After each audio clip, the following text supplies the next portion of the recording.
And welcome to your handover video of your new caravan, the Sterling Quartz. So what we have is the regulator at the front there connected to the gas bottles, and then we go to the side. So this is the flue for the Aldi central heating system and the hot water. So that's the flue if you have it operated on gas. And then we've got the Truma water inlet. That's what we call the pistol grip. So you press the blue trigger down, you push that in, and that's ready to bring the water into the caravan. We've got the battery locker and the 240 volt inlet, and there's the isolation switch for the motor mover. We've got the two waste outlets at the side there, and then we have the cassette toilet. So the top one is for the fresh water, for the pink fluid, and the bottom one is the tank, the waste tank that comes out. Press that orange lever and that comes out. And then we have a external 240 volt socket, an external barbecue point. Above the caravan door is one of the control panels. So you've got your power button, which will tell you that you've got your leisure battery, and then you've got 240 volt power coming into the caravan. And that's your water pump switch.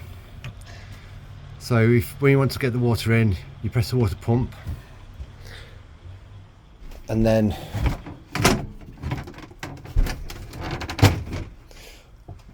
underneath the side bed is like your onboard water pump, and there's your yellow drain lever.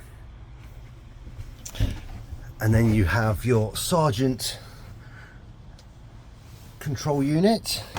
So you've got your trip switches here, and then you've got your fuses there, and then this is the chart, tells you which fuse is for what appliance. So when you want to bring the water through, you bring the cold through first. Once that's going through nicely, you turn that off and turn it to the hot. That'll take a few seconds to fill the hot water tank up, and once it's coming through nicely, you're then ready to operate it on either the gas or the electric. Now that control panel is just by the door here, so that's your on-off button, and this is your menu. So the top one is your temperature, and it's just a touch screen, so you press it to whatever temperature you require. The second one down is the hot water, so you can have it on one temperature or you can have it on maximum.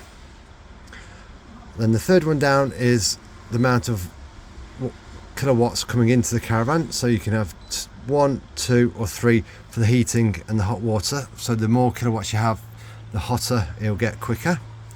And then the bottom one is if you want to operate the hot water or the room heater on gas, and all you do then is just press the on, and that will go green to let you know that it's on. And then you have the Dometic fridge. So this is your on-off button, and then you have your 240 volt gas and your battery whilst you're towing, and then to the side here is your temperature. So the more bars you have on, the colder it will be. Then we've got your microwave. So we have 3 gas rings and 1 electric. The gas is all on the spark igniter, which is just there. And then you've got your grill and you've got your oven. This is in the wardrobe, is your LD reservoir. That's to the right hand side of the bed, and what we have here is the reservoir. So when it's cold and it's not been heated up, the fluid will be about 2 to 3 mil above the minimum, and then when you heat the caravan up, it'll expand to the maximum. So you just need to keep an eye on that, so the fluid always stops about 2 to 3 mil over the minimum line. And then we have your cassette toilet. You got the trapdoor here, and the blue switch there is your flush. And then in the bathroom, you've got your mixer tap, cold and hot. And then you've got your shower mixer, cold and hot there. Above the kitchen, you have your extractor fan. Now simply press the on button, and then you've got two ways. You can either get the air coming in from outside, or if you're cooking, you can extract it. And to open the skylight, you just wind that. All the lights are individually switched, and at the front here you've got that switch there, does that.